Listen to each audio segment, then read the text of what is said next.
This is the fictional mindbender. Baylan and Shin were one of the main highlights that people loved about the Ahsoka series Season 1, with the only real complaint being from fans of not seeing them enough in the final episode for the season finale. That said, however, what I liked about the characters was that it displayed what a proper master-apprentice relationship actually looks like, from beginning to end, and this video is going to explore that. This theme has been quoted often as the driving force in the series, and what makes these two the prime example is the intuition and trust that they have in each other. Baylan quickly establishes himself as not a Sith, that is, not going around killing everyone on sight a la Vader. Rather, he tries to first deceive the crew of the cruiser that they boarded to get Morgan off the ship into simply handing her over, rather than instead having to resort to killing him. If the captain hadn't been such a douchebag about it, no one probably would have died. Regardless, it's interesting because Shin reads her master's body language and knows immediately without being told or necessarily signaled what to do and when to choose violence.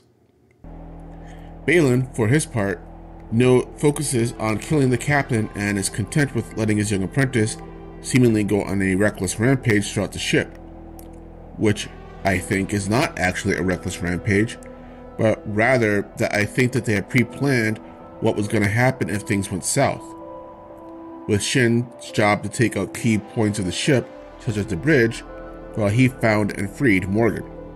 Shin isn't Anakin Skywalker. Her seemingly going off the handle when we first meet her is not indicative of her whole personality. It's also quickly established that she looks to her master for constant guidance, almost approval in some ways. She's not quite sure what's going on or what the details are of his goals, and that's made clear by her uneasiness around everyone else. It's not too far off the mark to say that she's a little afraid, especially of the witches, a term she usually says with some derision and or suspicion. But she trusts her master to see everything through and is inspired through that to overcome those, for lack of better words, fears. Now, Shin doesn't like the witches of Dathomir, and by extension arguably Thrawn himself. Doesn't trust them, and if Baylan is not around, there's even some intense friction and passive aggression that goes on between them. I was actually surprised that there wasn't any outright threats. All that said though, she does trust again in Baylan and is trying to learn from his actions and what he does, and watches him closely in terms of how he behaves and what he does. Baylan, for his part, is also very much in tune with Shin's perceptions as well. He cares for her and says that he has trained her initially to be something greater than any Jedi previously, whatever that may have been. But this changes when they get to Peridia. Shin picks up that there's no love lost between her master and Thrawn, and that Baylan even tells her that he and the Night Sisters are a means to an end. Moreover, she starts to get inklings about what he's actually looking for, and that it is arguably a greater power, which is what he promised her, than what either the Night Sisters or Thrawn even understand, arguably even fear. However, as that end becomes more and more clear, Shin starts to see her master's plan for what it is. A goal that seems more ethereal or philosophical or spiritual than an immediate gratification or satisfaction. Yes, there's the promise of some sort of physical benefit to it, but it's long in coming. It's not that Shin's violent, mind you. She's not Darth Maul or hyper-violent, but will force choke you to death if you get in her impatient side. And that's the key word, impatient. Shin oftentimes feels like she's kind of like a coiled up rattlesnake waiting to snap off at the first instance of a threat. And she also seems to want to challenge herself, hence why she seems to go easy on Sabine in their first encounters, and then even later on chooses oftentimes to rather fight rather than be patient. Baylan too senses this in his apprentice. Not that Shin's loyalty is coming into question, but that her expectations are not matching up with whatever goals Baylan has. That Shin is perturbed by Baylan giving his word to Sabine, only to agree to Thrawn's order to then track them down again and kill her. The growing presence and powers of the Night Sisters, and their goal apparently being on a barren piece of rock in another galaxy that reeks of eerie statues, monuments, and the supernatural, starts to put questions in her mind about what actually they were coming there for, and how the goal that her master promised her was going to come to be. Where was the satisfaction? Where was the immediate payoff that she was looking for, that she was promised?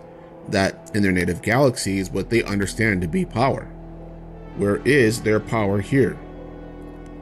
Moreover, that's what's really driving Shin, is a desire to belong to something, and power is a staple of that desire, a label that she can attach herself to in order to grow in the identity and then assert it onto basically everybody else. Baylan senses all of this, and therefore lets her go her own way after a certain point. But it's not out of spite or anger, or he doesn't just think that, well, she just doesn't get it, as he doesn't hold any of these against her. If anything, their separation is very peaceful and good-willed, if not a little bit tense, even going so far as to give his apprentice one final lesson that may aid her in whatever goals that she decides to set for herself.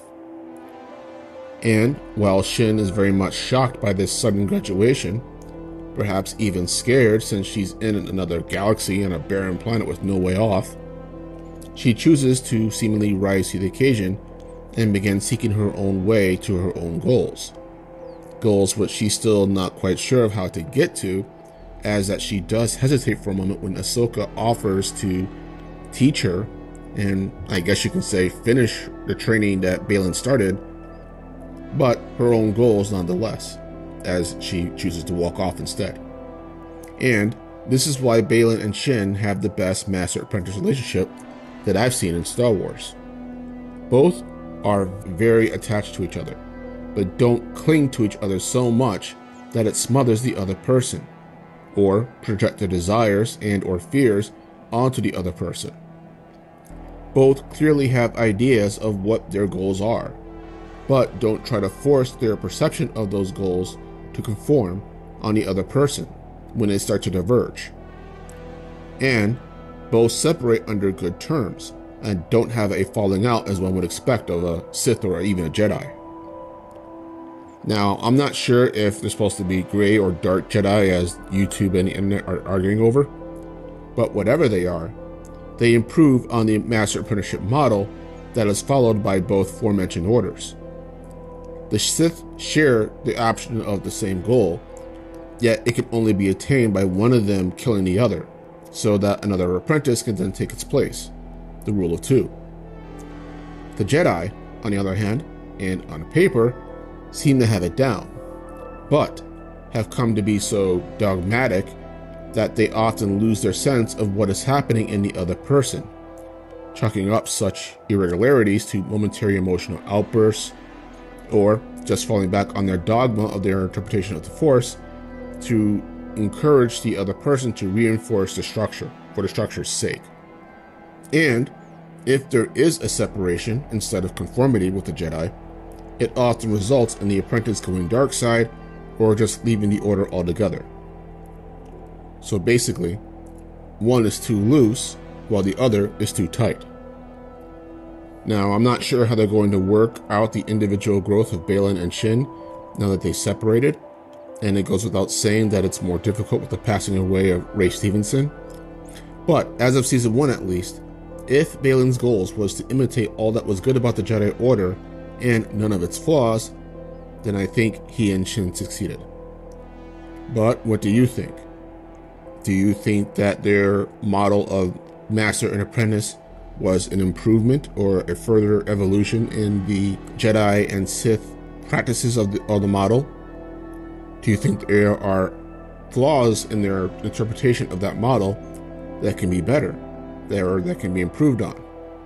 Let me know in the comments below, but this is the Fictional Mindbender, and you guys have a good day.